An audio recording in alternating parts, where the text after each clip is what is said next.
Thank you very much. In a minute here, I'm going to have Mr. Dane come up and tell you about the summit. I just want you to know that last year some faculty and staff members went out to Phoenix, Arizona, to the Jesuit high school out there, Brophy, because we had heard about the real positives that they were doing in terms of their Summit for Justice, which they've been doing for 15 years. And in talking with those students, a majority of them said that this week that they've been doing for 15 years is just as important as Kairos Retreat, as Christian service, as athletics. It's one of the highlights of their high school career. So I'm going to turn it over right now to Mr. Dane. He's going to explain about this week, how it came to be, and then we will have one of our students who have been working on this introduce our keynote speaker today. So Mr. Dane. Good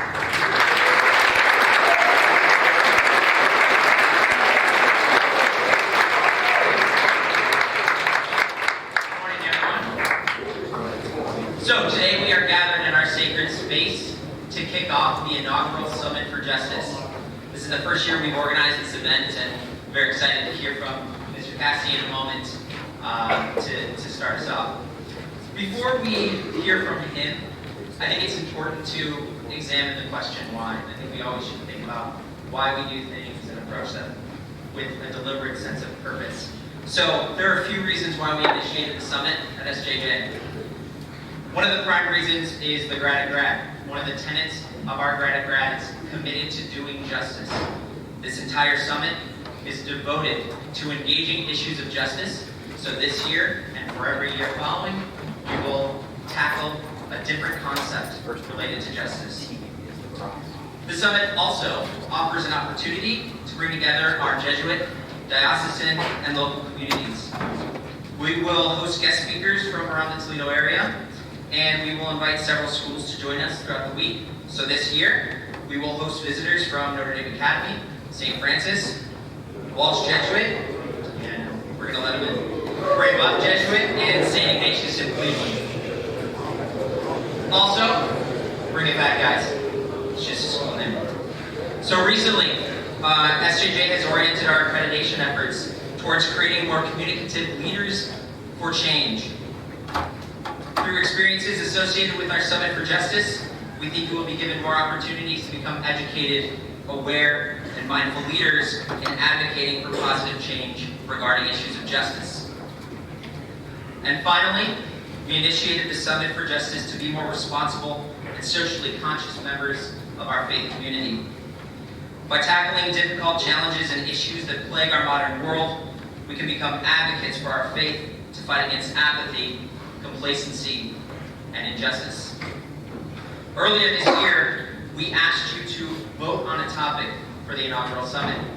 You overwhelmingly voted in favor of environmental justice. The environment is a perfect example of a faith issue that requires our attention. As Pope Francis explained in Laudato Si', his encyclical about the environment, living our vocation to be protectors of God's handiwork is essential to a life of virtue. It is not an optional or a secondary aspect of our Christian experience. As followers of Christ and believers in God, we are responsible for attending to the treatment of the earth and maintaining a level of sustainability that is just to all people and all living creatures on the planet. So, throughout the week, we will engage the issue of environmental justice in several ways. The first way will be through media around the school. You've probably noticed around the school there are posters of information in various places. The TVs have a variety of information for you to consume throughout the week. There are signs or there's information about the environment along the counselor hallway, and there'll be a lot more. You should also check out the Life Lab in the office across from the main office. Just immerse yourself in nature. We're also organizing a few excursion activities, which you're already aware of. You could head to the park, you can do yoga with Mrs. Hardiman, or you could take a trip to a local marsh to learn more about issues of the environment. We will also engage the summit in our classrooms. Your teachers will probably be talking to you about this, and your English and theology classes will ask you to do specific assignments associated with the summit. We will have guest speakers like Mr. Cassie today, We'll have 3 keynotes throughout the week on Monday, Thursday, and Friday. And then Friday, we will have almost 30 people in the building who will be speaking to you on issues of the environment. Some of them are your classmates, and others are experts in the field. Also on Friday, there will be vendors and organizations in the Commons for you to learn more about different issues of the environment. And then finally, and I think the most important piece of this summit, will be the action that is associated with the process. For example, today, we will ask you to be more mindful about the way you dispose of your waste in the Commons and in your everyday life. Throughout the week, you'll be called to action in several more ways. And by the end of the summit, we hope that you will leave with a heart prepared for advocacy and a spirit inflamed to enact justice. Let me end by offering you a challenge for the week. Throughout this summit, try to push yourself to engage the issue of the environment through new eyes. This is our common home. This is our one Earth. If we make an effort to learn more about how we can help make the Earth a healthier, more sustainable place to live, then we're taking one positive step to achieving a more just world. Now I'm going to call up Chet Mulchek, and he's going to introduce our first keynote speaker.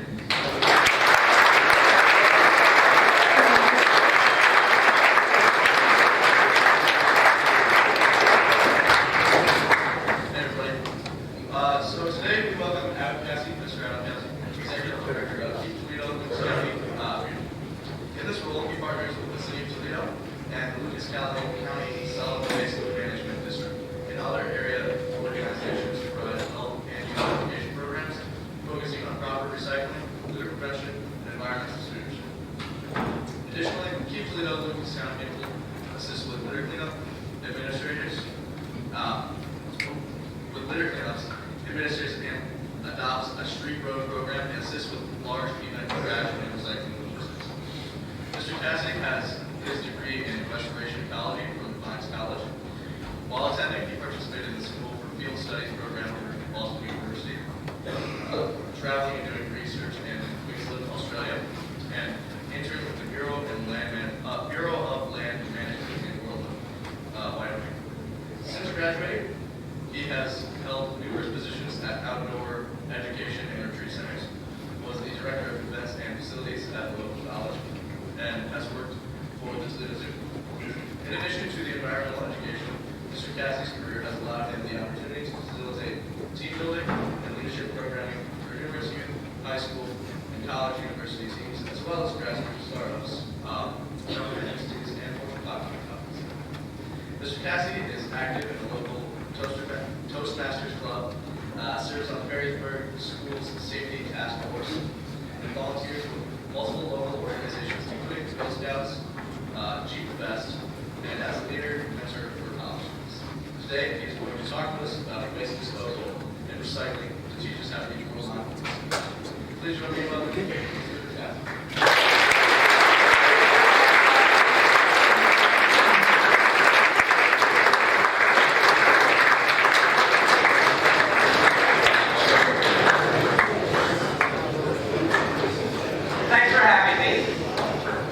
Volume's good in the back? Perfect, thank you. I'm excited to be here as your first keynote speaker. And as your first keynote speaker, I can come in and talk about garbage, about trash. Is that exciting?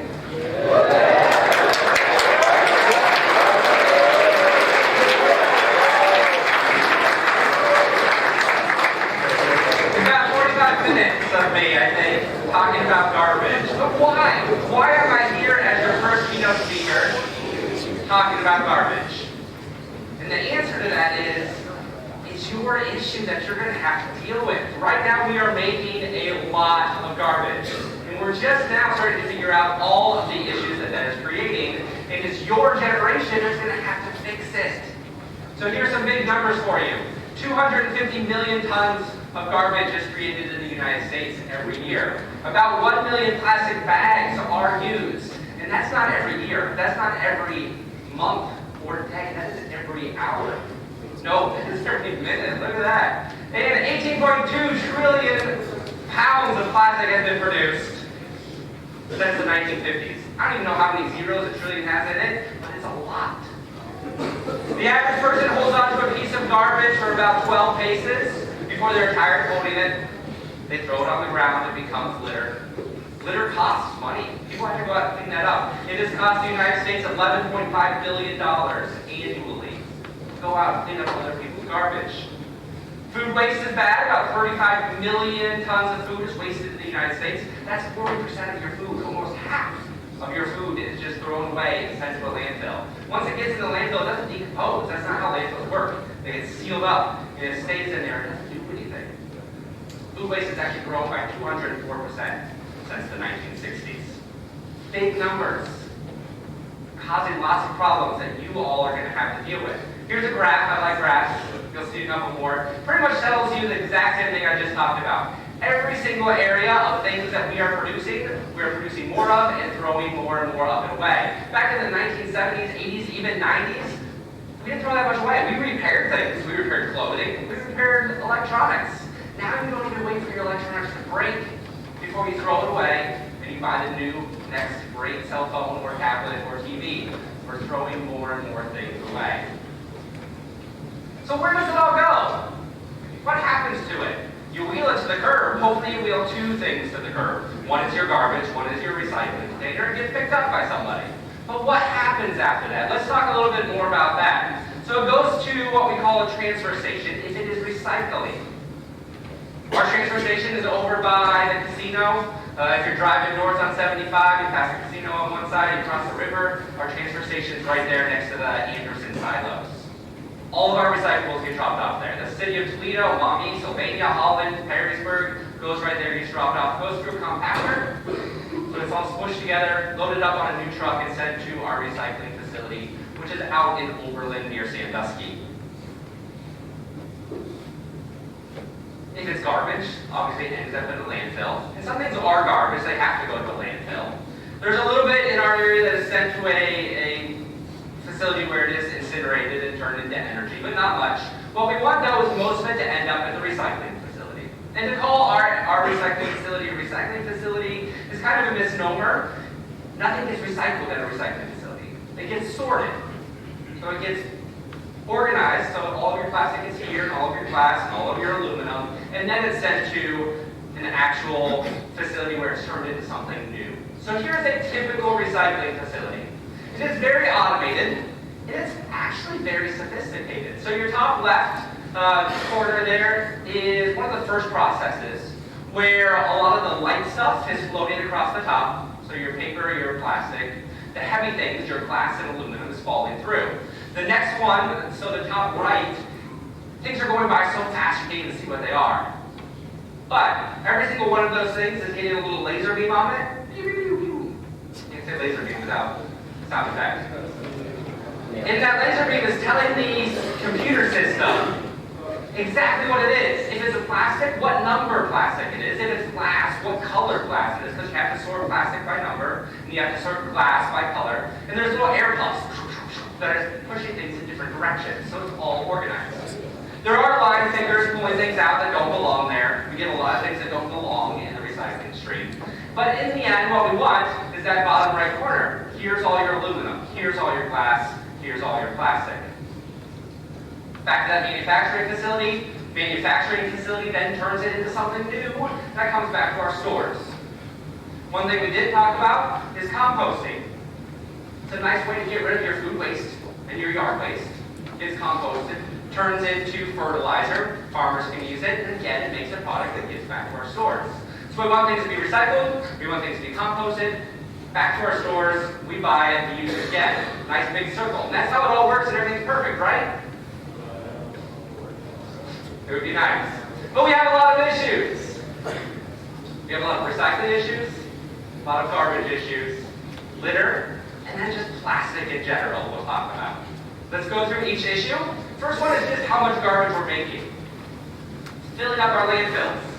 We have a landfill. It is north of Toledo. If you're driving north, going into Michigan, and you see a mountain, it's not a mountain. Toledo doesn't have mountains. It is a landfill, and it is starting to fill up. It's got about 30 years worth of life left in it until it is so high that we cannot put any more garbage in it. Then we have to seal it off. You can turn it into a ski resort like they did up in Mount Brighton in Michigan. If you ever go skiing up there, that is a landfill.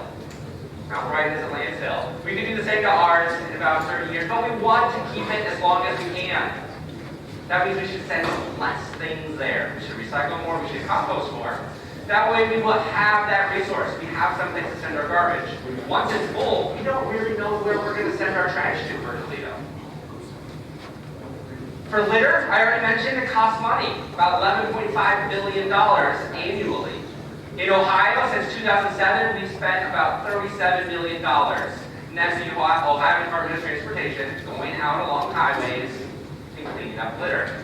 Those same workers and that same money could be used for better things, like filling potholes and making stronger bridges. But instead, people are out there cleaning up garbage. Also diminishes a sense of community. Nobody wants to live in a neighborhood that's all littered. Impacts the housing market and economic development. If you're looking to bring a new business here or come here as a tourist, cleanliness is one thing you look at. People don't want to come to an area that's littered. Reduces the commitment to the environment. I shouldn't even care. Everybody else is littering. I can just throw my McDonald's out the window here. It encourages other people to continue to litter.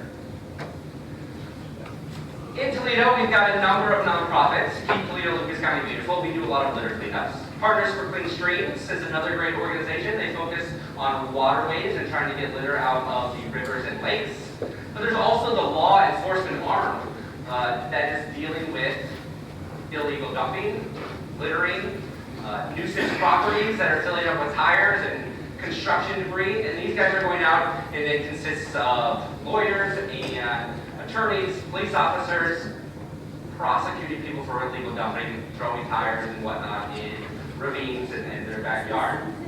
They have an app. You can actually go on and download the Engage Toledo app, and if you see an area that's getting littered or there's a property that's falling apart, you can actually log it on their app. And they will send out a team, it's called the Beautification Action Team, and they will investigate that area. Last year, this is all the areas that they had to go and investigate. You can't even actually see Toledo because it's covered by all those little green dots. It's a big job that they have going out and cleaning up litter. Let's talk about recycling now. We said there's some recycling issues. The biggest issue that we see with recycling is contamination. People putting things in there that don't belong. In this picture, the first picture on the left, you can see styrofoam. Styrofoam is not recyclable in Toledo. There's some toys in there. There are a lot of things that don't belong. There's a lot of plastic bags. That doesn't belong in the recycling either. Call that wish cycling in the industry. It's a piece of plastic. Man, I really don't want to send it to the landfill. But I can't put it in my recycling either. That's not how it works. It gets to the recycling facility and clogs things up. And that white picture is actually one of those sophisticated pieces of machinery that you saw moving and sorting all of the recyclables. Well, that one is actually all clogged up with plastic bags. And it's going to take time for those two workers to pull all of that out, and somebody's got to pay them to take all that time. And that's one reason why the recycling industry isn't making a lot of money anymore, is because of all the contamination that's in there. It takes time, and time is money, to sort that out. We want the recycling industry to make money. The more money they make, the more profitable they are, the more things they're going to recycle. That's better for everyone. In Toledo, and again, I pick on Toledo because that's the biggest area around here, but it's everybody. Again, Maumee, Sylvania, Perrysburg all go to the same location. In our area, 2016 was our worst time. And actually, our recycler called us up and said, Toledo, Lucas County, we don't even want your recyclables. They are too contaminated. They are taking us too much time to sort through. We actually found out that our recycling contamination, how much contamination we had in there, was 44%. 44%? It's close enough to 50 to say half. Half of everything that people were putting in the recycling containers wasn't recyclable. So at that point, we made a lot of changes. We've gotten a little bit better, but we're only about 30% contamination. We want to be closer to 10. We can get to 10% contamination. We can recycle domestically very well. We don't need China to take all of our recyclables. And it can be profitable. We don't make money. But we need to get rid of all of that contamination. The worst contaminators that we see in our area, yard waste. I don't understand this. People try to recycle sticks all the time. It's made out of wood, and so is paper. I I don't know if that's where the confusion is. That's not how it works. You cannot recycle sticks, or leaves, or grass.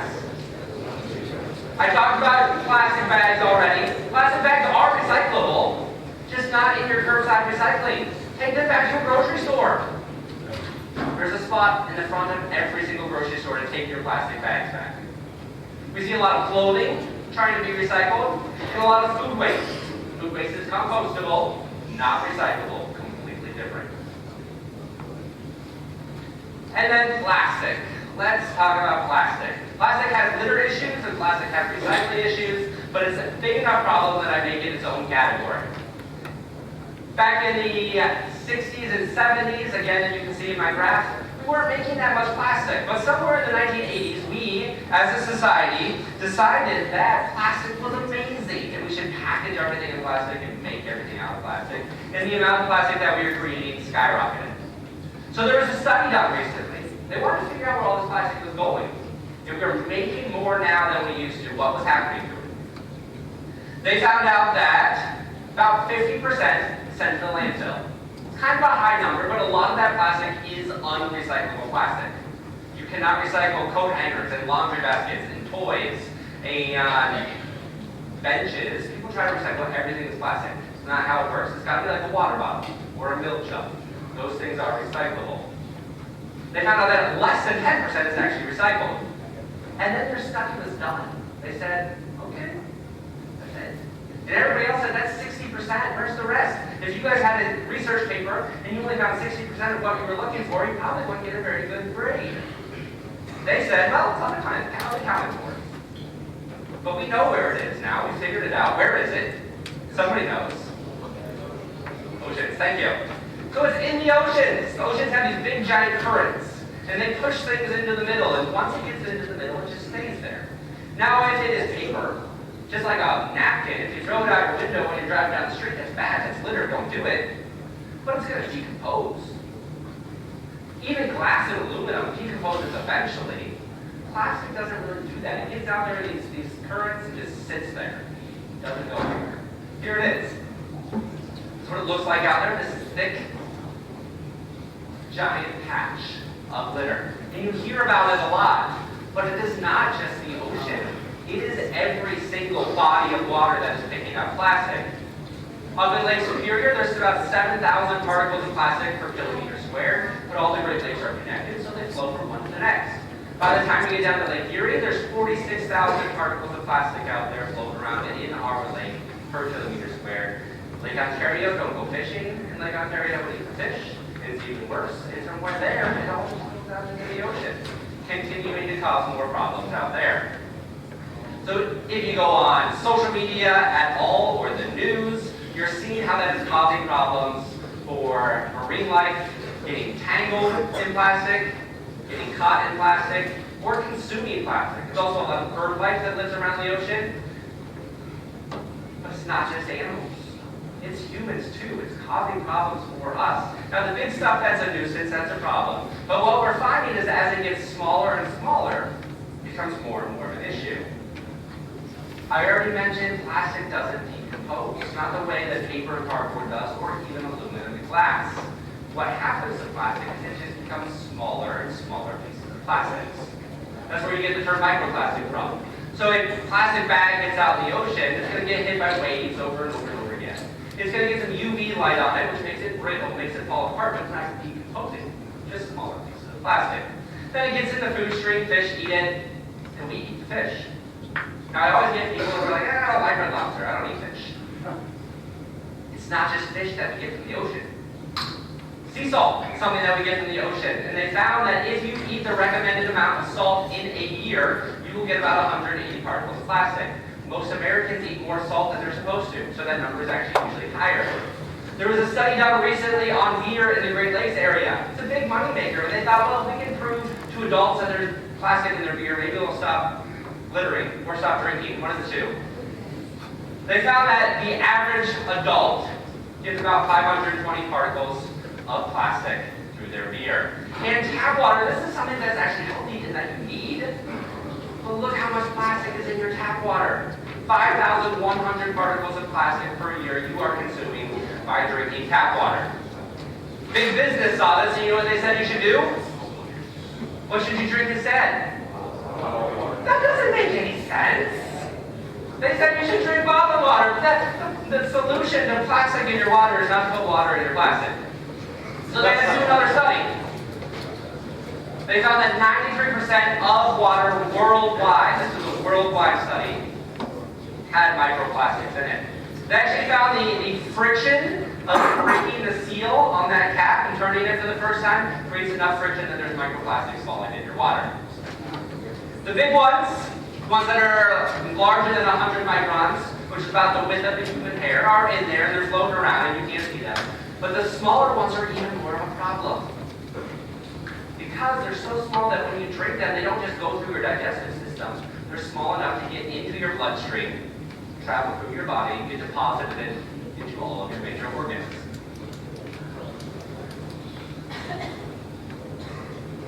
So what are we going to do? What are we going to do? First, don't litter. That's an easy one. Second, if you do see an area that's littered, clean it up. For sure. This was a post that went around probably about 6 months ago. I didn't like it. We have a social media account. I didn't share it because every single time I saw it at the top of it, it said, hey, bored teens, go out and clean up litter.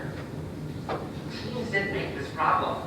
What it really should say is, hey, adults, go clean up this area. You made a mess. Do it for your children. But the message there is good. Communal spaces are everyone's spaces. Roadways, parks, rivers, neighborhoods, they should stay clean. Everybody's job is to make sure that they're clean and they stay that way. The next thing is reduce. Take your own bag to the grocery store. You don't need a plastic bag every time you go there. And try to avoid getting more plastic bags while you're there. Try to avoid excessive packaging. Your onions do not need to be in a plastic bag. They are fine rolling around in your cart. They're not going to get dirty. Pack your own lunch in a reusable container. And if it's glass, that's even better. Every single time you microwave your food in a plastic container, you're getting plastic chemicals in your food. And definitely don't do styrofoam. I know it's convenient to microwave your leftovers in styrofoam, but that is getting a lot of chemicals in your food. Say no to straws and plastic forks and knives. Those things are not recyclable anywhere, ever. Reusable water bottles. Have a home-cooked meal. Oh, that's nice. That's convenient. That's great. And really what that means is a lot of the litter that we see is from the fast food industry. Other things are starting to pop up, though. This is an interesting one. A lot of big companies, Procter & Gamble, Pepsi, are looking at ways to get you containers that you can use. And once you're done with it, you send it back to them. They sterilize it, they refill it, it comes back to your stores. It's better than recycling. Reusing is better than recycling. This is how milk used to work. Milk would get dropped off at your door in glass. You would drink it, put the empties back out again. The milkman would come back around and take them and sanitize them and give you more milk. I don't think it's going to happen with milk anytime soon, but why not shampoo and laundry detergent? Some of those things. Other things are popping up. Some of these you might have seen. And the interesting thing is, these are not being created by people well established in their careers. Most of this is being created by young people, still in high school, just in college, recently out of college. There's that big googly eye guy out in Boston area, just rolls around and collects garbage, takes it to landfill. The big ocean cleanup projects for the big patches of litter out there in the oceans. And products are coming out too that are not plastic and that are a little more sustainable. Last thing we can do, we talked about no litter. We talked about reduce. The last one is recycle better. And we're going to start with this summit right here. We already mentioned that you're going to be a little bit more conscientious about what you're doing with your garbage at lunchtime. What are we going to do? You will find 5 different containers when you go to throw away your garbage left over from lunch. One of them is going to be for aluminum cans and aluminum cans only.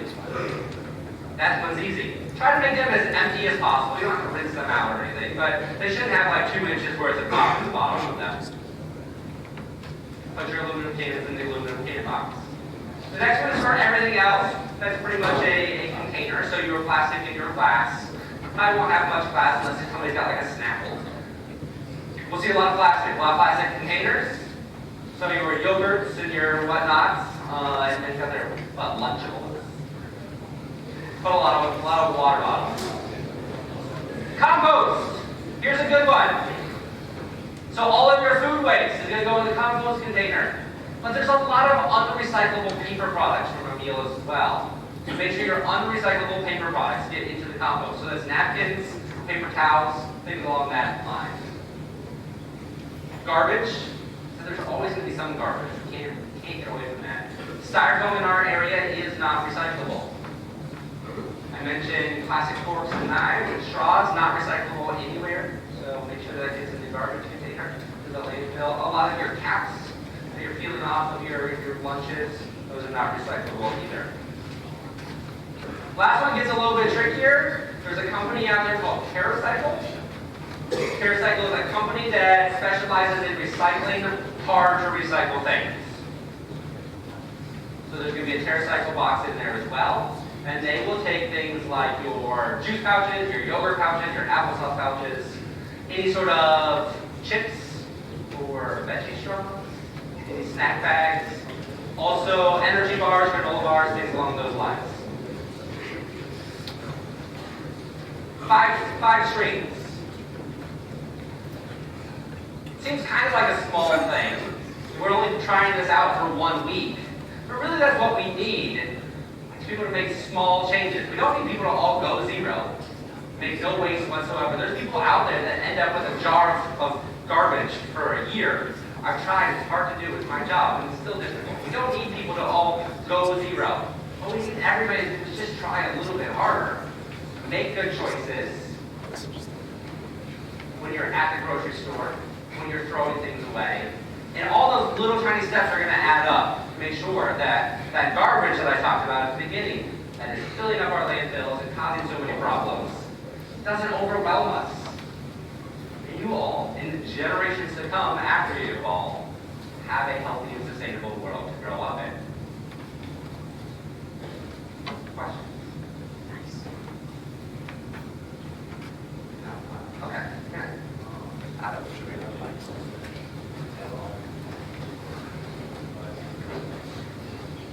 So the question was, why do we bother as individuals? Why don't we go after some of those big companies? And that's starting to happen. You'll see Kroger is looking at reducing plastic bags and getting rid of them. New York City just banned single-use plastic. So it's happening. And it's often happening in other countries a little bit quicker than it is around here. Sometimes it's 1 step forward, 2 steps back. So there's a number of counties in Ohio that have tried to ban plastic bags. And the Ohio House has actually said, you can't do that. If Kroger in Perrysburg can give you a plastic bag, then Kroger in Maumee should be able to give you a plastic bag too. So local communities can't ban plastic. Now that's just lobbyists out there trying to continue to make plastic. But the conversations are happening, they're going to continue, and we're going to see more and more companies get pressured from consumers into making more sustainable choices. So yes, that makes more sense, and it's happening, but we can all make changes in our daily lives as well.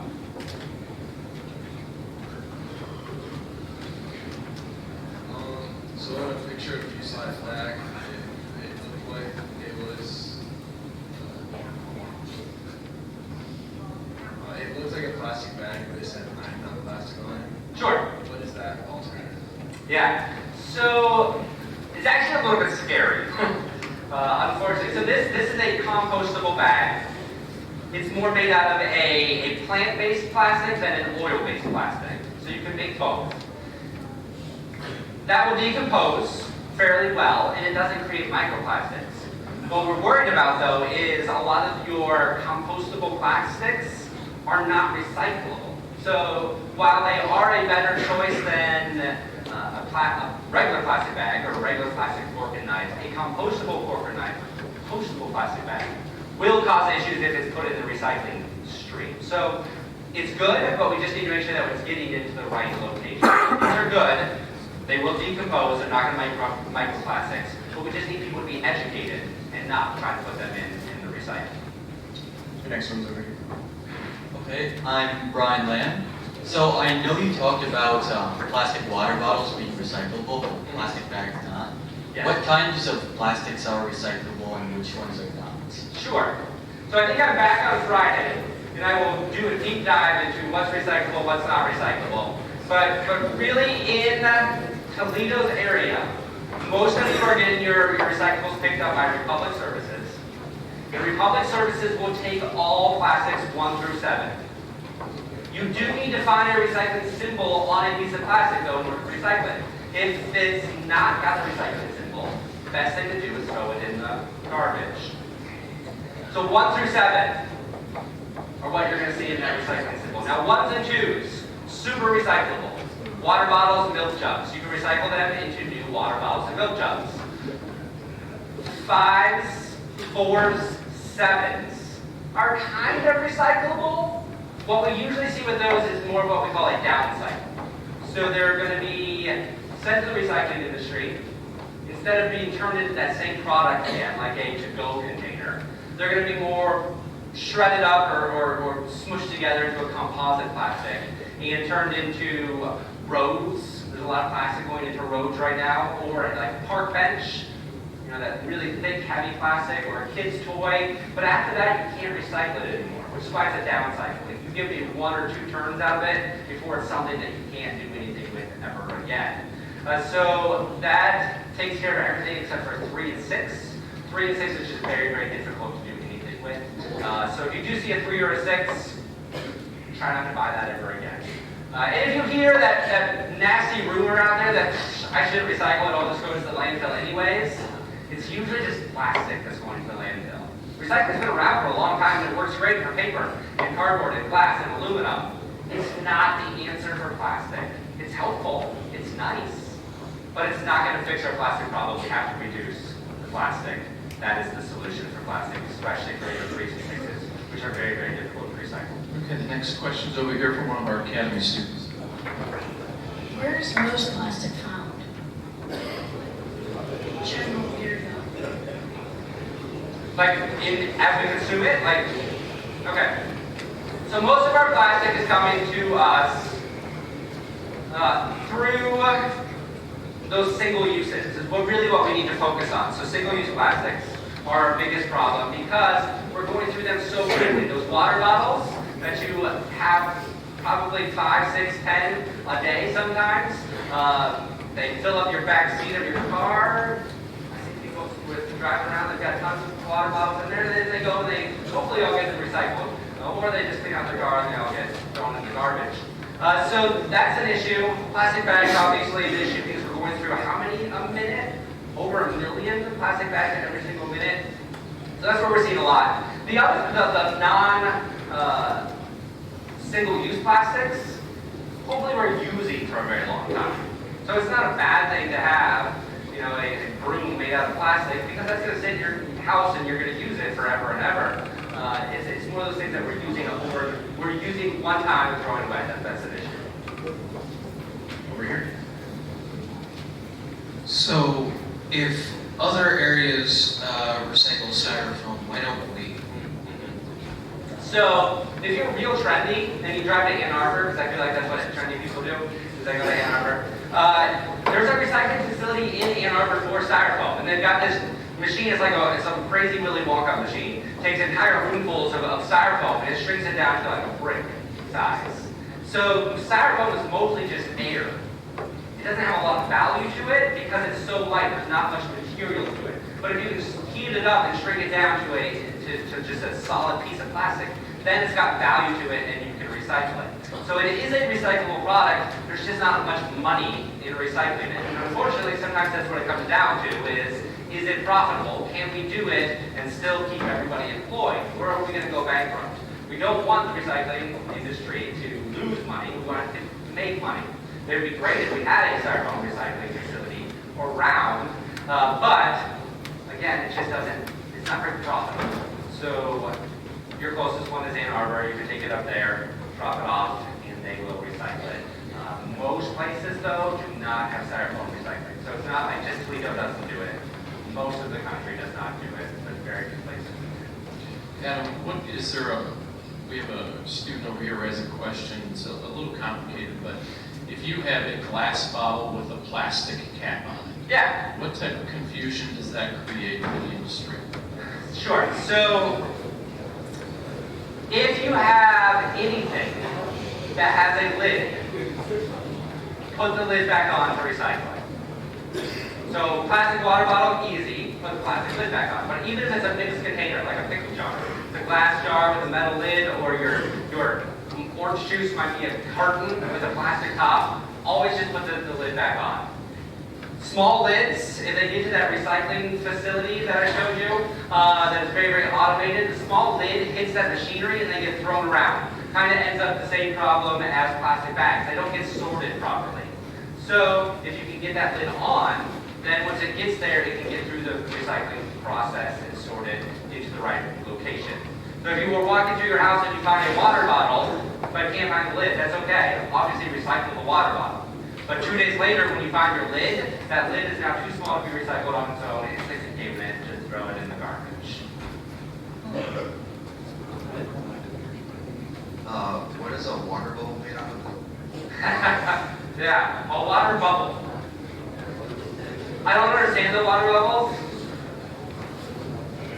Because I feel like I would need like a whole backpack full of them to consume. But we're seeing them sometimes at like marathons. Yes. Thank you. Water bubble. There it is. Alright, so we're seeing them at marathons. Instead of like running through and grabbing like a little cup of water, you're getting a little bubble. And it's like a seaweed outer layer. I don't actually know what it's made out of. But it dissolves very quickly once you put it in your mouth and it pops with it and you can drink the water. So a strange thing, but a solution nonetheless. So if we can get rid of plastic cups or paper cups at marathons at least. You guys have water bubbles at your lunch?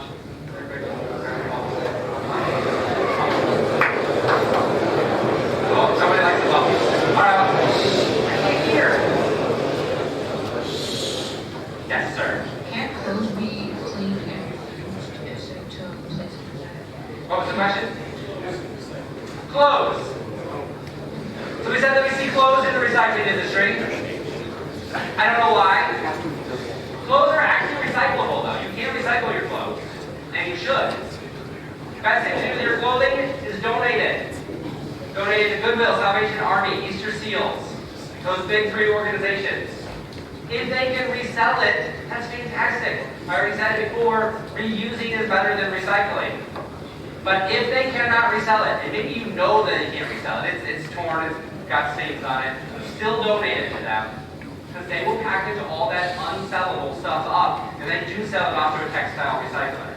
They actually make a little bit of money off of it for their organization still. And it does get recycled. It turns back into carpet or rags or some such thing. So clothing is recyclable, just not curbside. One final question. Yes. So on the same page with the I am not plastic bag, there's like this little bucket looking thing that sucks up all the plastic. Right. Like what is that exactly? Right, so it's creating a little bit of current. It's got some little fans in there. And unfortunately, it's only getting the stuff that's floating on the top. But we see this in a lot of bays and coastal areas where there's a lot of litter. And it's got a giant bag underneath. You can't really see that giant bag, but it is filling up with litter. Somebody has to come through, they pick that up, they take the bag out there, they put a new one on there. And it's not really a bag, it's more of a net because the water is still flowing through, but the litter is getting trapped in there. So it's got this current, it's just picking up the litter that's coming by. And actually, we just worked on a grant for the city of Toledo. We're looking at some similar things to put in along the Ottawa River and the Maumee River to try to capture litter before it gets out into Lake Erie. Hopefully that all comes through. It was through the Ohio EPA. If not, we're going to keep on pushing for some of this similar stuff. It doesn't just have to be oceans. I showed you the Great Lakes are just as much of an issue as the oceans are. We just don't get as much attention. And we've got our own litter problems. So we'll see some of that technology hopefully heading our way as well. So I did mention that I'll be back on Friday, and I will talk more about recycling then, kind of the logistics of it. Also, I will be at your lunch. If you have any questions, you can come find me at lunch. Also, if you see those 5 different bins and have any questions, I can help you out as well.